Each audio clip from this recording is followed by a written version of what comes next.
High student, আরেকটা latest update নিয়ে চলে এসেছি। তো তোমাদের নিট 2024-এর কাউন্সেলিং প্রসেস কিন্তু আজকে 6 তারিখ থেকে স্টার্ট হওয়ার কথা ছিল। তো অনেকেই তোমরা জিজ্ঞাসা করছিলে যে এখনও কোনো আপডেট আসছে না, যে স্টার্ট হবে কি হবে না, কোনো রকম নোটিফিকেশন বেরোচ্ছিল না।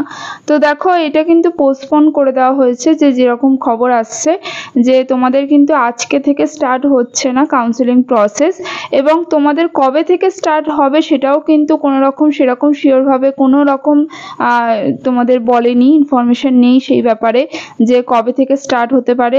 আমাদের কিন্তু 8 তারিখ অবধি ওয়েট করতে হবে যে কোর্টের রায় কি বেরোচ্ছে, এবং তারপরেই হয়তো ডেটটা বলতে পারে বা তার আগেও বলতে পারে। আমাদের তো 6 তারিখ আজকে হয়েই গেল।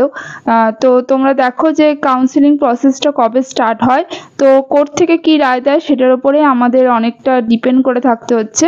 তো ফার্দার কোনো জানার থাকলে অবশ্যই কিন্তু জিজ্ঞাসা করবে যে কমেন্টে, এবং অন্যান্য যে ইনফরমেশনগুলো সেটাও ভিডিও বানানো আছে, অবশ্যই দেখে নেবে। তো আজকে এটুকুই, মানে তোমাদের লেটেস্ট আপডেটের ভিডিও নিয়ে আবার আমি হাজির হব। আজকের মতো টাটা।